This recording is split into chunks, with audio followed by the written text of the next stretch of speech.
Hi, how you doing? It's another breezy day. That's April in Saskatchewan, at least where I live. That's April. It's always breezy, but it's still windy enough that it makes me want to hide from the wind. But I still want to get some tasks done.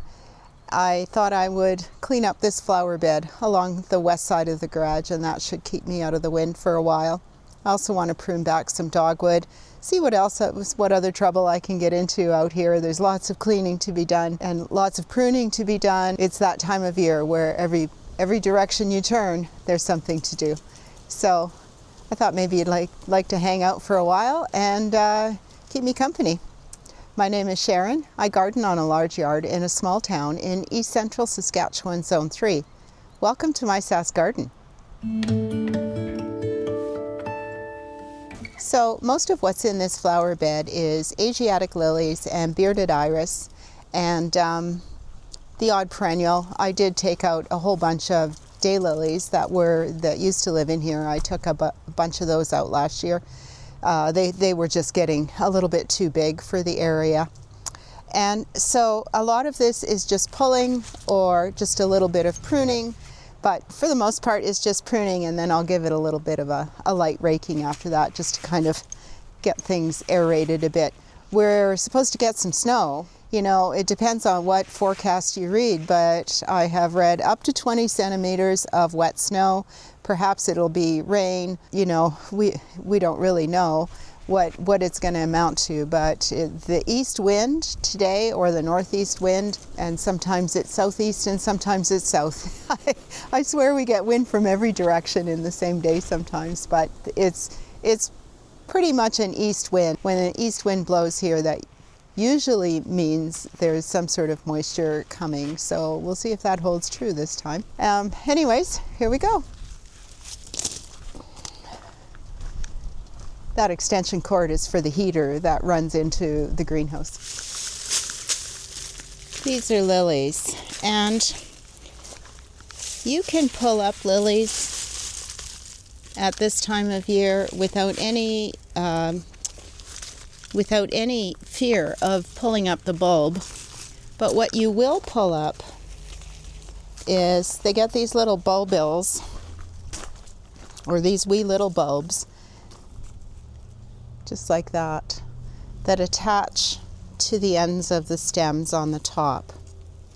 So there is one right there that's attached to the end of the stem. And these will grow into new bulbs if you wanted them to. But I think I'm just going to put them off to the side and plant them somewhere else. I don't recall what kind of lily this is, but it's quite tall, and I don't think I want any extra of those right there.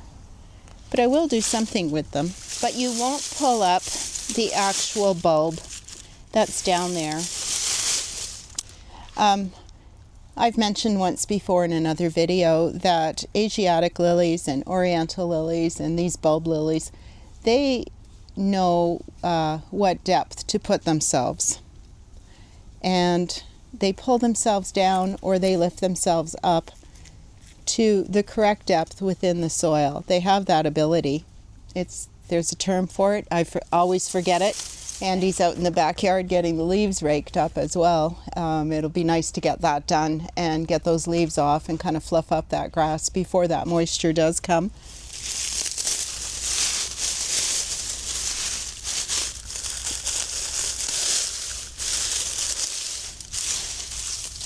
And some of this, you know, if it doesn't just pull out, like these do, those are lily stems, then they need to be pruned off just a little. You know, I know there's a thing about not disturbing anything until sometime in May, so that all the insects that are wintering under there get a chance to winter. As you can tell, I don't have clean flower beds. I keep straw mulch, and I also try to chop and drop as much as possible. So I'm not too worried about the insects, because I think that There's a little ladybug right there. I think that the environment that's here is quite good for them without me having to worry about them. In addition, I don't throw this stuff away. I'll probably either put it on the compost, or I may just cut it up a little bit and throw it right back on here, because that's usually what I do, is leave a lot of leaf litter. It's something I've always done. It kind of composts in place. I put some straw over top for moisture retention.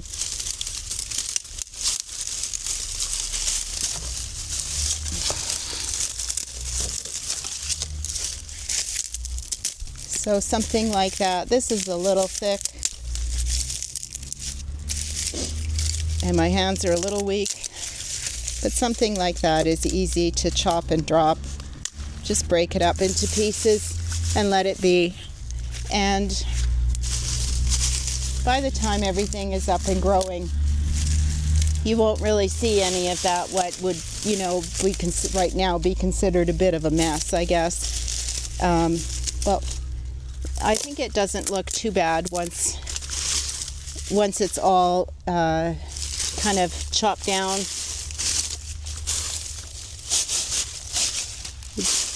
I just like to leave it all. There's no growth here yet.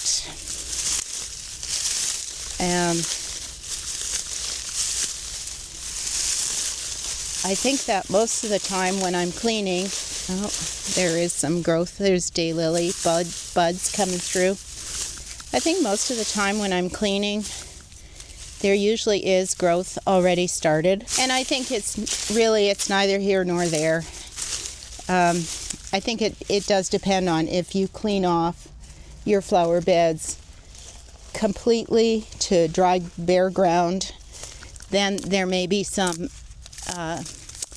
you may want to take a little bit more precaution, simply because you don't want to expose growth that has no leaves or anything over top of it while there is still chance of heavy frost or very cold weather.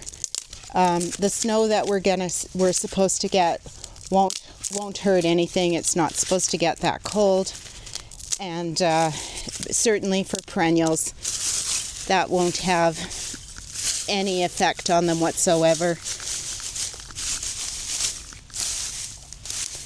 I have lamium growing right here,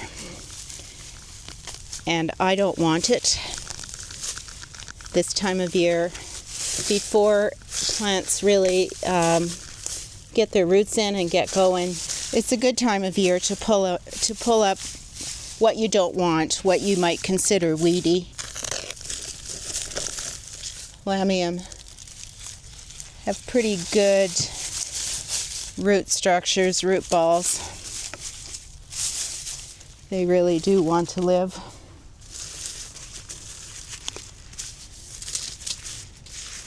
But I quite like this hori knife. It's just so strong, and it's got some measurements on the side there. Excellent knife. This plant is an ornamental thistle, and I don't want it here, but I also want to transplant it somewhere. It's quite a nice plant.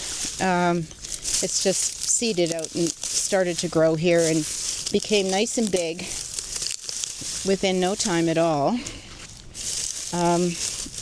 So before I move it, before I go ahead and move it, I actually want to see some growth on it. Oh, there's quite a few ladybugs that are making their way. They're crawling around already.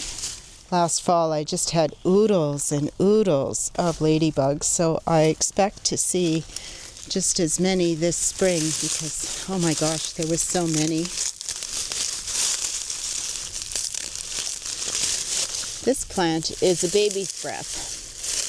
It's called Rosy Vale. It just forms like, maybe about this high, but a very wide kind of pinkish cloud.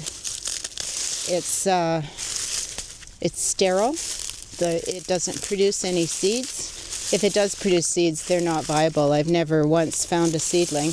That would be nice to find a seedling because it's such a beautiful plant, but they don't produce seeds. And they're really a nice plant. You need to have a lot of room for it, and again, this is not the greatest place for it.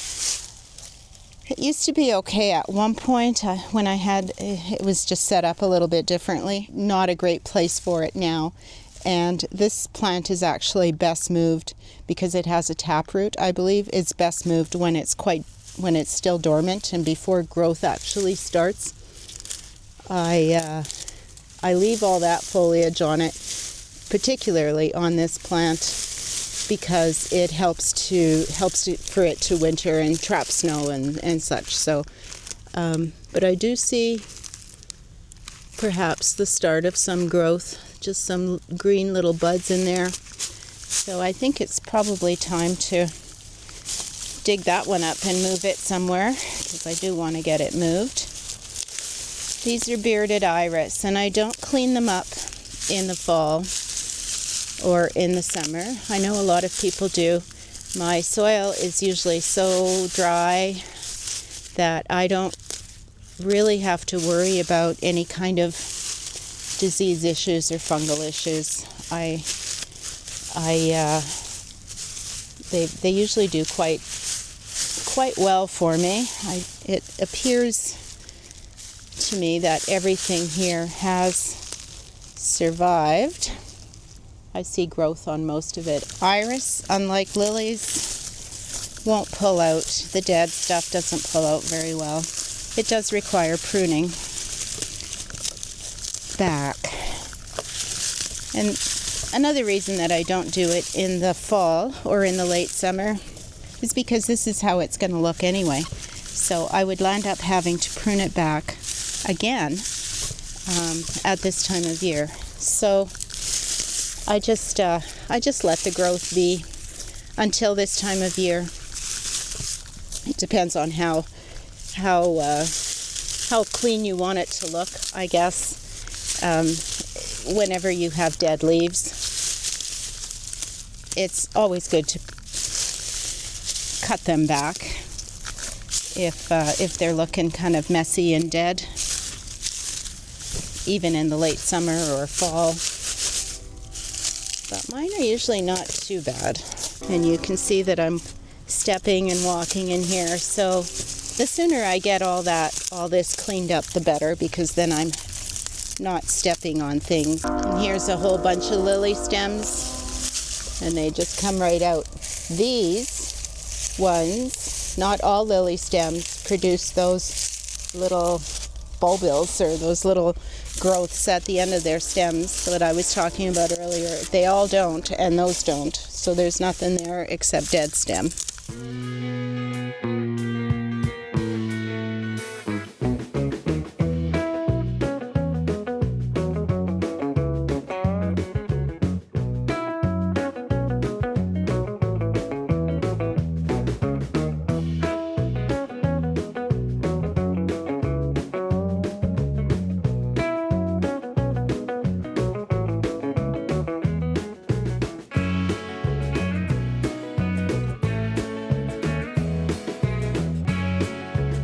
This is a wind spinner, in case you're wondering what this thing is.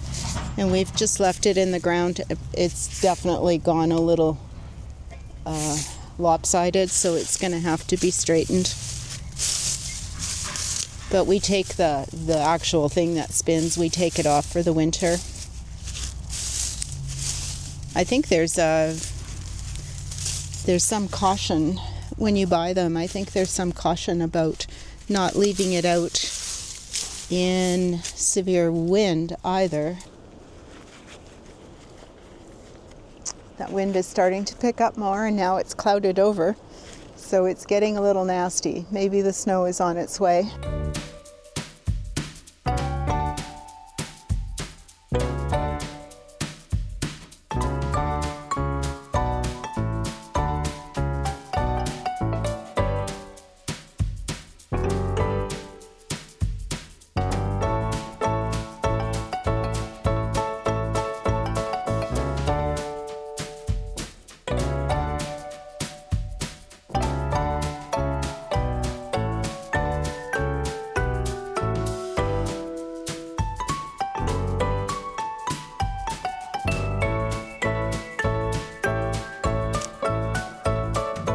planted a Veronica here last year.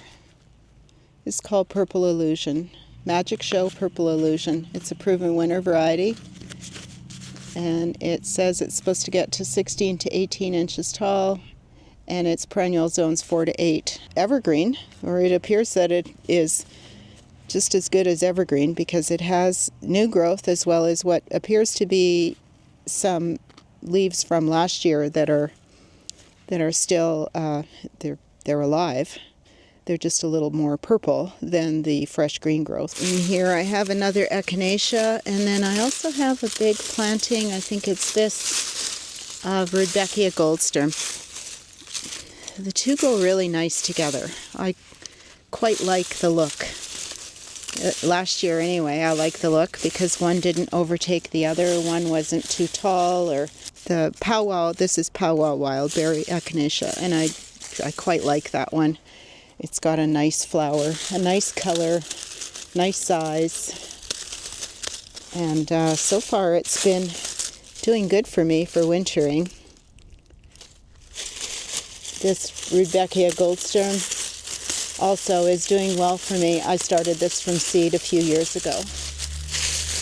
And it's growing well, thickening up nicely. I'll probably, I have some on the other side of the greenhouse. I'll probably have to divide that this year or dig some of it out because it's getting quite thick in there. These echinacea seed heads, I would be very happy if they would decide to seed out for me. I have trouble growing echinacea from seed. I've never tried it direct sown. Maybe that's the trick for me. I'm gonna see. I'll just let some of those fly and see if I get some seedlings out of it. Probably doesn't appear like it from looking at the top of this, but I have great soil under here. It's just gorgeous, and plus it's got a nice it's got some nice moisture in it right now, so it's not hard as a rock, but it is very nice soil in here. I've been working at it for 20 years, adding straw mostly over top, compost, and then my chop and drop method, where everything just goes back into the soil and kind of rots in place. I rarely add fertilizer here. So the last thing I like to do is just go over it with a rake and kind of redistribute all of the mulch and the straw and the clippings and everything, and just kind of cover up all the soil.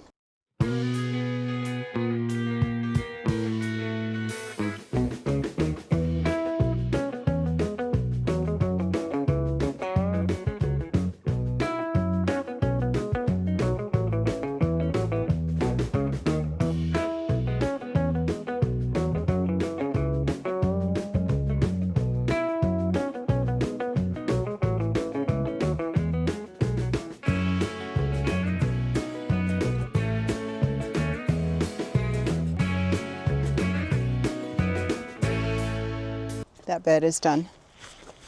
It's a little thin with mulch just on this front end here, just in this area right here. After everything gets up and growing, I will probably come in and remulch the whole thing because actually it's a little thin everywhere. I like to have about 3 inches, and hopefully after a good rain, that's when I always like to mulch. After a good rain or after a good watering if the rain doesn't come, but after everything is up and growing and after I remove what I want to remove and perhaps plant or move around, at that point, after that's all done, then that's a really good time to get the mulch done because then it can just be settled. I also want to set up drip irrigation in here. I think that I'll go in with soaker hose in this area. 2 or 3 strips I think should probably cover the whole bed. It does get very hot and dry here with the sun beating on the west wall. It does get pretty hot there. So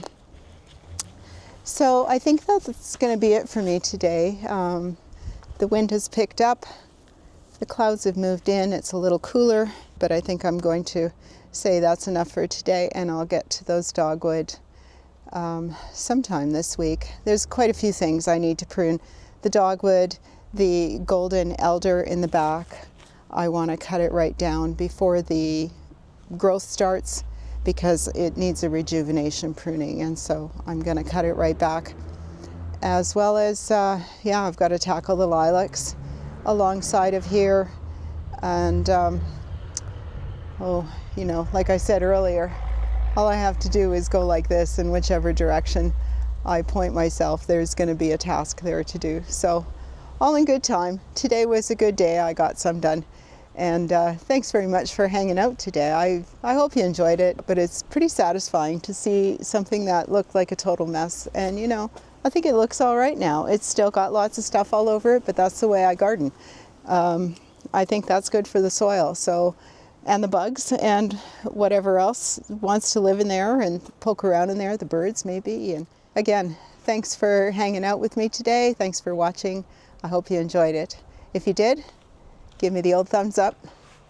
Tell your friends, and if you haven't yet, hit that subscribe button. That really does help out my channel. Thanks a lot. See you.